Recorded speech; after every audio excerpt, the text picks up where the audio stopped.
Hello friends, welcome to day trader Telugu and good evening.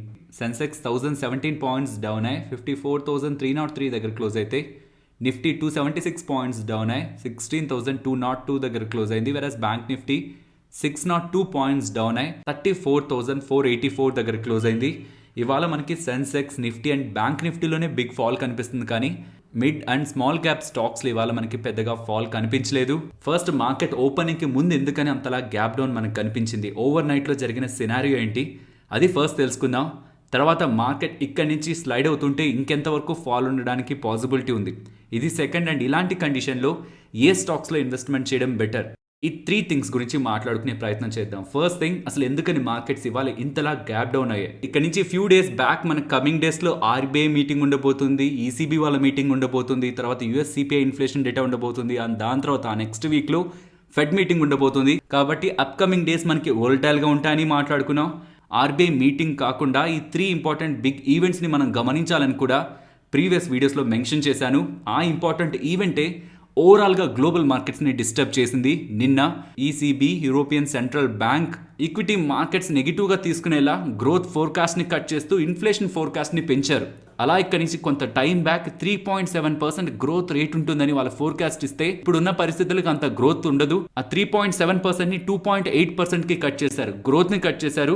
And దానికి against గా inflation forecast ని పెంచారు. Previous గా 5.1% ఇన్ఫ్లేషన్ ఉంటుందనుకొని వాళ్ళు ఫోర్కాస్ట్ ఇస్తే, ఇప్పుడు దాన్ని పెంచుతూ 6.8% ఇన్ఫ్లేషన్ ఉండడానికి పాసిబిలిటీ ఉంటుందని ఒక ఫోర్కాస్ట్. ఇది ఒక బ్యాడ్ కాంబినేషన్. గ్రోత్ ఫోర్కాస్ట్ని తగ్గిస్తే ఇన్ఫ్లేషన్ ఫోర్కాస్ట్ని పెంచుతూ, ప్రెసెంట్ అయితే వడ్డీ రేట్లు ఏం చేంజ్ చేయలేదు, కానీ జూలైలో 25 బేసిస్ పాయింట్స్ అండ్ సెప్టెంబర్లో 50 బేసిస్ పాయింట్స్ దగ్గరగా హైక్ ఉండడానికి పాసిబిలిటీ ఉంటుందన్న అప్డేట్స్ కూడా ఎంటైర్ యూరోపియన్ మార్కెట్స్ని నెగిటివ్గా ఇంపాక్ట్ చేశాయి. సో యూజువల్గా యూఎస్ మార్కెట్స్ నెగిటివ్గా రియాక్ట్ అవుతుంటాయి అండ్ దాన్ని ఫాలో అవుతుంటాయి గ్లోబల్ మార్కెట్స్ అన్ని కూడా, Asian markets, European markets. But నిన్న అలా జరగలేదు. యూరోపియన్ మార్కెట్స్ యుఎస్ మార్కెట్స్ని ఇంపాక్ట్ చేశాయి. ఇలా వచ్చిన అప్డేట్స్తో యూరోపియన్ మార్కెట్స్లో వస్తున్న ఫాల్ అండ్ అది యుఎస్ మార్కెట్స్ని కూడా ఇంపాక్ట్ చేస్తూ S&P 500 2.4%, నాస్డాక్ 2.75% దగ్గరగా ఇంట్రాడే సెషన్స్లో ఫాల్ అయింది. యుఎస్ మార్కెట్స్లో అలాంటి యాక్టివిటీ ఉందంటే అది గ్లోబల్ ఈక్విటీ మార్కెట్స్ని కూడా ఇంపాక్ట్ చేస్తుంది. కాబట్టి మన ఎస్జిఎక్స్ నిఫ్టీ కూడా నెగిటివ్గా మూవ్ అయింది. అండ్ అదే ఇవాళ ఇంత గ్యాప్ డౌన్లో ఓపెన్ అవడానికి రీజన్. ఇంక ఇది కాక మీరు ఫైనాన్షియల్ ప్లాట్ఫామ్స్లో గమనించారంటే ఇక్కడ కనిపిస్తున్నట్టు మల్టిపుల్ అప్డేట్స్ కనిపిస్తూ ఉంటాయి. లైక్ క్రూడ్ ఆయిల్ 13 వీక్ హైకి వెళ్ళింది, $124 per barrelకి వెళ్ళిందని. బాండ్ ఈల్డ్స్ పెరుగుతున్నాయి, రూపీ వీక్ అవుతుంది, డాలర్ ఇండెక్స్ పెరుగుతుంది. ఎస్, ఇవన్నీ కూడా ఈక్విటీ మార్కెట్స్కి నెగిటివే, కానీ ఇవన్నీ ఎప్పటి నుంచో ఉంటున్నాయి, చాలా టైం బ్యాక్ నుంచి ఇవి కంటిన్యూ అవుతున్నాయి. కాబట్టి ఇది ఒక మెయిన్ ఈవెంట్స్ ఏం కాదు. అండ్ ఈవెన్ ఎఫ్ఐఎస్ సెల్లింగ్ రిలేటెడ్గా కూడా చాలా టైం బ్యాక్ నుంచి ఎఫ్ఐఎస్ సెల్లర్స్గానే ఉంటున్నారు. బట్ దాన్ని కౌంటర్ చేస్తూ డిఐఎస్ దగ్గర నుంచి బయింగ్ కనిపిస్తుంది. కాబట్టి ఇక్కడ డిఐఎస్ దగ్గర నుంచి బయింగ్ అంటున్నా, ఆ మనీ కూడా రీటైలర్స్ దగ్గర నుంచి వెళ్తున్నదే. రీటైలర్స్ మ్యూచువల్ ఫండ్స్లో పెడుతున్న ఎస్ఐపీస్, ఆ చేస్తున్న లంసమ్ ఇన్వెస్ట్మెంట్స్ని మ్యూచువల్ ఫండ్స్ యాజ్ ఎ డిఐఎస్గా మార్కెట్లో కొంటుంటారు. కాబట్టి ఎఫ్ఐఎస్ చేస్తున్న సెల్లింగ్ని DIIs and indirectly retailers counter చేస్తూ మార్కెట్ని స్టెబిలైజ్ చేస్తూ వస్తున్నారు ఇప్పటి వరకు. బట్ గ్లోబల్గా ఏదైనా అన్సర్టనిటీ క్రియేట్ అయినప్పుడు ఎఫ్ఐఎస్ పానిక్ అయి ఓవర్ సెల్లింగ్ చేస్తుంటారు. కాబట్టి అండ్ దట్టు ఇవాళ వచ్చిన ఫాలింగ్ గమనిస్తే అది mostly large cap space and Nifty, bank Nifty related ఉండే హెవీ వెయిట్స్ లోనే ఫాల్ లా మనకు కనిపిస్తుంది. కాబట్టి ఎంటైర్ ఈక్విటీ మార్కెట్ ఒకలా ఫాలో అవ్వలేదు. ఏవేవైతే లార్జ్ క్యాప్స్ ని క్యారీ చేస్తున్నాయో వాటిల్లోనే ఎక్కువ ఫాల్. రీసెంట్ గా మెన్షన్ చేసిన 3 బిగ్ ఈవెంట్స్ లో ఇవాళ ఒక ఈవెంట్ అయితే కంప్లీట్ అయింది. ఇక నెక్స్ట్ 2 ఈవెంట్స్ ఉన్నాయి. అందులో ఒకటి ఇవాళ రాబోతున్న US CPI inflation data. So overall గా ఇవాళ రాబోతున్న CPI inflation data further market ఒక కండిషన్ ని ఇంపాక్ట్ చేస్తుందన్న విషయాన్ని గుర్తుంచుకోవాలి. దాని తర్వాత మిగిలే ఒక ఈవెంట్ నెక్స్ట్ వీక్ వెనస్డే రాబోతున్న ఫెడ్ మీటింగ్ ఒక అప్డేట్. దాంతో మనకి ఈ బిగ్ ఈవెంట్స్ అయితే కంప్లీట్ అవుతాయి. సో ప్రీవియస్ వీడియోలో ఏ వోల్టాలిటీ అయితే 3 ఈవెంట్స్ కారణంగా మార్కెట్లో ఉంటుంది అని మనం మాట్లాడుకున్నామో, అది ఆ ఫెడ్ ఈవెంట్తో కంప్లీట్ అవుతుంది.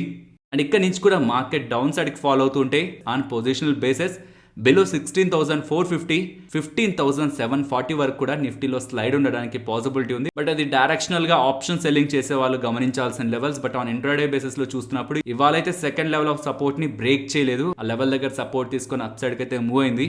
బట్ బిలో 16,170, 16,080 దగ్గర మాత్రమే నెక్స్ట్ లెవెల్ ఆఫ్ సపోర్ట్ అయితే నిఫ్టీలో కనిపిస్తుంది. ఈవెన్ బ్యాంక్ నిఫ్టీ రిలేటెడ్గా కూడా 34,300, నెక్స్ట్ 34,180 అండ్ నెక్స్ట్ 33,940 ఇంపార్టెంట్ లెవెల్స్గా కనిపిస్తున్నాయి. ఇలా మార్కెట్ ఫాలో అవుతుంది కదా, ఇక్కడ ఏదైనా మంచి స్టాక్స్ని సజెస్ట్ చేయగలరా అని అడుగుతున్నారు. ఐ స్ట్రాంగ్లీ సజెస్ట్ దీపావళి రోజున ఏ స్టాక్స్ అయితే మెన్షన్ చేశానో అవన్నీ కూడా large cap. Most of the things అన్ని లార్జ్ క్యాప్. ఎప్పుడు కూడా మనం స్మాల్ క్యాప్స్ లో ఇన్వెస్ట్ చేస్తుంటేనే బిగ్ వోల్టాలిటీ ఉంటుంది. Large caps that proven business ఉన్న స్టాక్స్ లో డౌన్ సైడ్ రిస్క్ తక్కువగా ఉంటుంది. సో రిస్క్ తక్కువగా ఉండాలి, స్టెబిలిటీ ఉండాలనుకుంటే ఈ వీడియోని గమనించండి. లేదు రిస్క్ తీసుకోగలను, మంచి కరెక్షన్ లో ఉన్నవి బాగా ఫాల్ అయిన స్టాక్స్ నేను గమనించాలనుకుంటే ఈ వీడియోలో ఉన్న స్టాక్స్ ని గమనించండి. లేదు పర్టికులర్ గా నేను ఈ స్టాక్ ని గమనిస్తున్నాను, ఏ లెవెల్స్ లో ఎంటర్ అవ్వాలి, ఇంపార్టెంట్ లెవెల్స్ ఆర్ సపోర్ట్స్ ఏవి ఉన్నాయో ఆ పర్టికులర్ స్టాక్ ఏవి అని తెలుసుకోవాలనుకున్నా కామెంట్ సెక్షన్ లో మెన్షన్ చేయండి. వారు మీరు అడగాలనుకుంటున్న స్టాక్ ఆల్రెడీ అడుగుంటే దాన్ని జస్ట్ లైక్ చేయండి సరిపోతుంది. మా సైడ్ నుంచి ఆ పర్టికులర్ స్టాక్స్ రిలేటెడ్ గా ఇంపార్టెంట్ లెవెల్స్ ని అప్కమింగ్ న్యూస్ వీడియోస్ లో అప్డేట్ చేస్తాం. అండ్ ఫ్రెండ్స్, న్యూస్ అప్డేట్స్ మాట్లాడే ముందు మేము పెడుతున్న ఈ ఎఫర్ట్స్ మీకు వాల్యుబుల్ గా అనిపిస్తూ ఉంటే మాత్రం వీడియోని తప్పకుండా లైక్ చేయండి.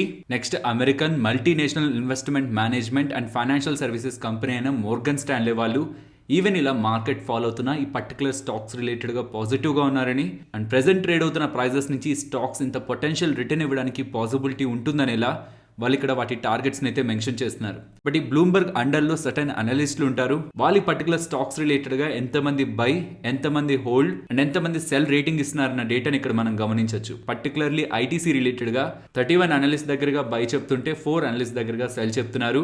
ఎందుకని పర్టికులర్ స్టాక్స్ అప్ సైడ్ కి వెళ్తాయని వీళ్ళు భావిస్తున్నారు అండ్ ఈవెన్ డౌన్ సైడ్ వీటికున్న రిస్క్ ఫ్యాక్టర్స్ ఏంటి అండ్ వీళ్ళు ఎంత టార్గెట్ ని స్టాక్స్ కి ఎక్స్పెక్ట్ చేస్తున్నారు. ఈ ఎంటైర్ డేటాని త్రూ ఇమేజెస్ నేను మీకు టెలిగ్రామ్ లో అప్లోడ్ చేస్తాను. సో ఇన్ కేస్ ఈ పర్టికులర్ స్టాక్స్ ఇక్కడ కనిపిస్తున్న స్టాక్స్ని మీరు స్టడీ చేస్తూ వాటిలో ఇన్వెస్ట్మెంట్ చేయాలా వద్దా అనే క్వశ్చన్ మార్క్లో ఉన్నట్లయితే దాని ఆ ఇమేజెస్ని తప్పకుండా గమనించండి. ఈ వీడియో అప్లోడ్ అయ్యే ముందు ఆ ఇమేజెస్ మీకు టెలిగ్రామ్లో ఉంటాయి. మీరు మన టెలిగ్రామ్ ఛానల్లో లేనట్లయితే టెలిగ్రామ్ యాప్ ఇన్స్టాల్ చేసి డే ట్రేడర్ తెలుగు అని సర్చ్ చేశారంటే 3 lakh అబోవ్ మన వాళ్ళున్న గ్రూప్ ఉంటుంది. అది మాత్రమే మనకు సంబంధించిన official channel. Next, Bajaj auto గురించి మాట్లాడుకోవాలి. ఇప్పటి వరకు బజాజ్ ఆటో వాళ్ళు ఎప్పుడు కూడా బైబ్యాక్ని ప్రకటించలేదు, కానీ ఫస్ట్ టైం బజాజ్ ఆటో వాళ్ళు బైబ్యాక్ని చేస్తారని చెప్తున్నారు. 14th June వీళ్ళ బోర్డు సమావేశంలో బైబ్యాక్ రిలేటెడ్గా అప్డేట్ చేస్తారని చెప్తున్నారు. ఇది ఫస్ట్ అప్డేట్. సెకండ్ది, 2-wheeler ఈవీ వెహికల్స్ రిలేటెడ్గా వీళ్ళు ఒక బిగ్ స్టేట్మెంట్ అయితే చేస్తున్నారు. ఇవాళ ఎలక్ట్రిక్ వెహికల్ ప్రొడక్షన్ లైన్ని పూణే ఫెసిలిటీలో లాంచ్ చేయడం జరిగింది. ఈ పూణే ఫెసిలిటీలో electric vehicle 2-wheelers per annum 5 lakh దగ్గరగా వీళ్ళు మ్యానుఫ్యాక్చరింగ్ చేస్తారనేలా వీళ్ళు అప్డేట్స్ అయితే చేస్తున్నారు. దీని నుంచి కొంత టైం బ్యాక్ వీళ్ళు 300 crore దగ్గరగా ఫస్ట్ ఫేజ్ ఆఫ్ ఈవీ ప్రొడక్షన్లో భాగంగా వీళ్ళు స్పెండ్ చేస్తారని కూడా బజాజ్ ఆటో వాళ్ళు అప్డేట్ చేశారు. నెక్స్ట్, ఐఐఎఫ్ఎల్ ఫైనాన్స్ వీళ్ళ అండర్లో ఉండే సబ్సిడరీ ఐఐఎఫ్ఎల్ హోమ్ ఫైనాన్స్ రిలేటెడ్గా ఏడిఐఏ వాళ్ళు, అబుదాబి ఇన్వెస్ట్మెంట్ అథారిటీ వాళ్ళు 20% వాటాని ఐఏఎఫ్ఎల్ ఫైనాన్స్లో కాదు, ఐఏఎఫ్ఎల్ ఫైనాన్స్ అండర్లో ఉంటున్న ఐఏఎఫ్ఎల్ హోమ్ ఫైనాన్స్ కంపెనీలో కొంటున్నారనేసరికి ఆ 20% వాటాని కొనడానికి 2200 crore ఖర్చు పెడుతున్నారనేలా అప్డేట్ చేసేసరికి ఇలా మనకి స్టాక్లో ర్యాలీ కనిపించింది. చాలా సందర్భాల్లో స్టాక్స్లోకి వాటాను కొంటున్నట్లు అప్డేట్లు వస్తాయి. మరి ఎందుకని ఇవాళ ఈవెన్ మార్కెట్ ఇంతలా ఫాలో అవుతున్న స్టాక్ పెరిగింది అంటే ఐఏఎఫ్ఎల్ ఫైనాన్స్ మార్కెట్ క్యాపిటల్ ఉంది కదా, ఇందులో ఐఏఎఫ్ఎల్ హోమ్ ఫైనాన్స్ కూడా ఉంటుంది. దాంతోపాటు gold business, micro finance and business loans, ఆ బిజినెస్లు అన్నింటినీ కలిపితే ఈ మార్కెట్ క్యాపిటల్ వస్తుంది.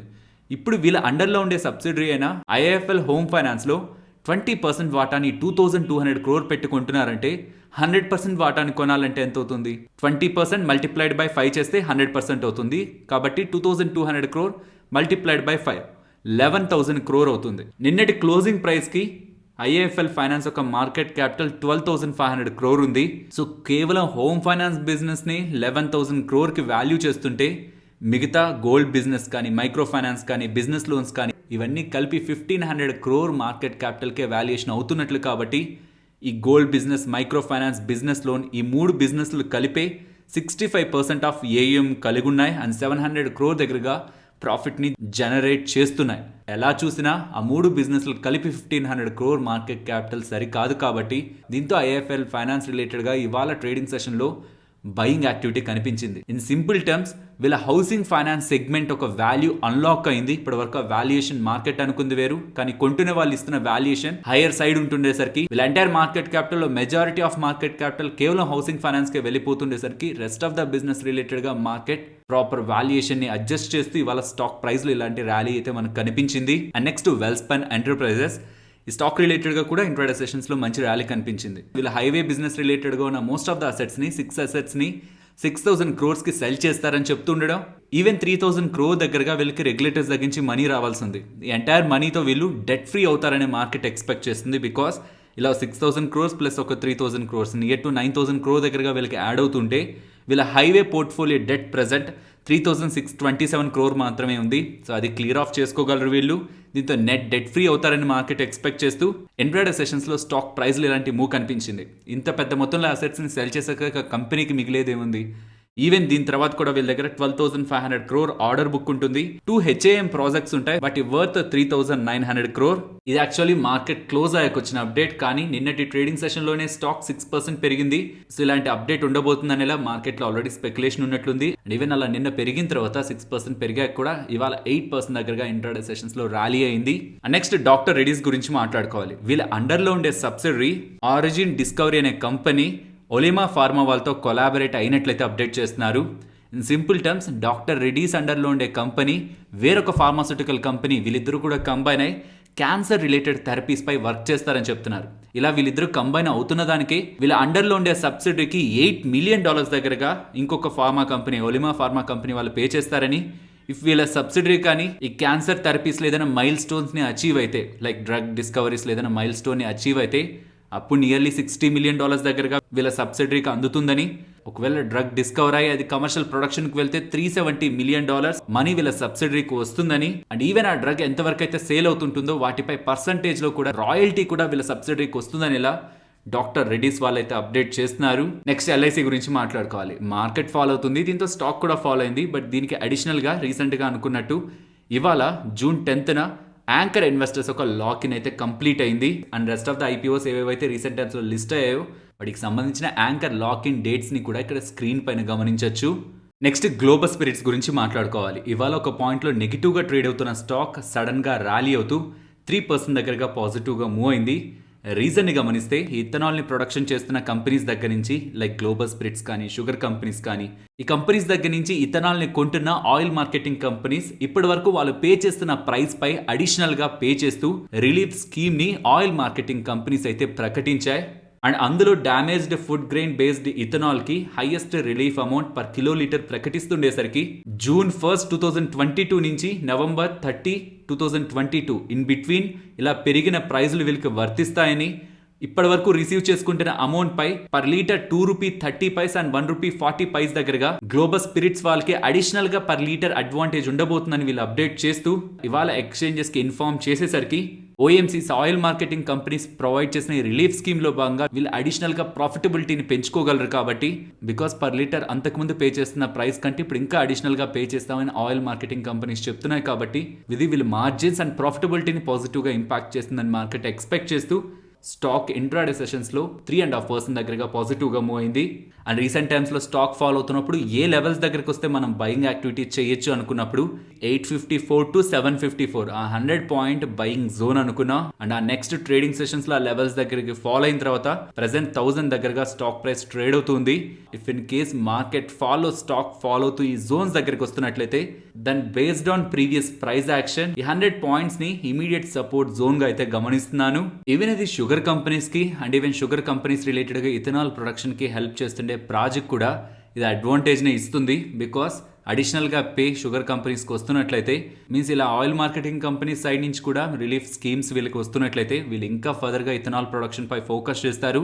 ఎలాగో గవర్నమెంట్ పాజిటివ్ గానే ఉంది కాబట్టి ఎంటైర్ థీమ్ రిలేటెడ్ గా షుగర్ కంపెనీస్ అండ్ వాటికి ఇన్ఫ్రాస్ట్రక్చర్ ని ప్రొవైడ్ చేస్తున్న రాజు వాళ్ళకి కూడా ఇది అడ్వాంటేజే. కానీ బట్ ఇప్పుడు వస్తున్న అప్డేట్ తో ప్రొడ్యూసర్స్ కే డైరెక్ట్ అడ్వాంటేజ్ ఉంటుంది కాబట్టి, అండ్ అందులోనూ damaged food grain based on ethanol చేస్తున్న వాళ్ళకి పర్ కిలోలీటర్ ఎక్కువ రిలీఫ్ అమౌంట్ కనిపిస్తూ ఉండేసరికి కూడా ఈ రీజన్స్ తోనే ఇవాళ మనకి గ్లోబల్ స్పిరిట్ స్టాక్ లో ఇలాంటి మూవ్ కనిపించింది. Through sugar cane ethanol production idea ఉంది, బట్ ఈ డ్యామేజ్డ్ ఫుడ్ గ్రెయిన్స్ రిలేటెడ్ గా కూడా ఇథనాల్ ప్రొడక్షన్ ని గ్లోబల్ స్పిరిట్స్ వాళ్ళు చేస్తున్నారు. ఇఫ్ ఫర్దర్ గా ఈ స్టాక్ రిలేటెడ్ గా మీరు ఇంకా ఇన్ఫర్మేషన్ తెలుసుకోవాలనుకుంటే 10 months బ్యాక్ ఛానల్లో అప్లోడ్ చేసిన డెడికేటెడ్ వీడియోని గమనించండి. ఫుల్ ఇన్ఫర్మేషన్ ఆ వీడియోలో ఉంటుంది. నెక్స్ట్ హెచ్ఎఫ్సిఎల్ గురించి మాట్లాడుకోవాలి. వీళ్ళకి 2 players దగ్గర నుంచి కంబైన్డ్ గా 73 crore ఆర్డర్ లభించిందని, అందులో 51 crore order leading private telecom operator దగ్గర నుంచి యూబీఆర్ సప్లై కోసం, యూబీఆర్ అంటే అన్లైసెన్స్డ్ బ్రాండ్ ఆడియో, దీని సప్లై కోసం ఒక ఆర్డర్ లభించిందని, ఇంకొక ఆర్డర్ ఈపీసీ ప్లేయర్ దగ్గర నుంచి 22.3 crore order optical fibre supply కోసం లభించిందని ఎలా హెచ్ఎఫ్సిఎల్ వాళ్ళు అప్డేట్ చేస్తున్నారు. నెక్స్ట్ రతన్ ఇండియా ఎంటర్ప్రైజెస్ గురించి మాట్లాడుకోవాలి. 2-wheeler ఎలక్ట్రిక్ వెహికల్స్ ని తయారు చేసే రెవోల్ట్ మోటార్స్ లో వాటాని హోల్డ్ చేస్తున్నారు కదా. ఇప్పుడు ఆ రెవోల్ట్ మోటార్స్ వాళ్ళు గుజరాత్ లో అనదర్ స్టోర్ ని, ఫిజికల్ స్టోర్ ని ఓపెన్ చేశారని, దీంతో గుజరాత్ లో ఇది 3rd స్టోర్ అవుతుంది. ఎంటైర్ ఇండియాలో దీంతో యాడ్ చేసుకుని 26 stores ని ప్రెసెంట్ వీళ్ళు ఆపరేట్ చేస్తున్నట్లుగా రతన్ ఇండియా ఎంటర్ప్రైజెస్ వాళ్ళు అప్డేట్ చేస్తున్నారు. And friends Nifty bank Nifty technical లెవెల్స్ని మండే మార్నింగ్ నేను మీకు టెలిగ్రామ్లోనే అప్డేట్ చేస్తాను. బికాస్ ఇవాళ US CPI inflation data update అవబోతుంది కాబట్టి huge gap up or gap down ఉండడానికి కూడా పాసిబిలిటీ ఉంది. ఆ గ్యాప్ అప్ అండ్ గ్యాప్ డౌన్ని చూసుకొని నెక్స్ట్ వస్తున్న లెవెల్స్ ఇంపార్టెంట్ లెవెల్స్ని నేను మీకు టెలిగ్రామ్లో అప్డేట్ చేస్తాను. ఫైనలీ ఇది ఫ్రెండ్స్ మన వీడియో నచ్చిందా? నచ్చితే మన వీడియోని లైక్ చేయండి ఫ్రెండ్స్. అండ్ ఈ వీడియో మన వాళ్ళకి యూజ్ అవుతుంది అనుకుంటే తప్పకుండా షేర్ చేయండి. అండ్ మన ఛానల్ని సబ్స్క్రైబ్ చేయనట్లయితే ఛానల్లో ఉన్న కంటెంట్ని గమనించండి. ఇఫ్ ఆ కంటెంట్ మీకు యూస్ఫుల్గా ఉంది అనుకుంటే ఛానల్ని సబ్స్క్రైబ్ చేసి పక్కనే ఉన్న బెల్ ఐకాన్ క్లిక్ చేయండి. మరొక ఇంట్రెస్టింగ్ వీడియోతో మళ్ళీ మీ ముందుకు వస్తాను. అంతవరకు టేక్ కేర్. జై హింద్.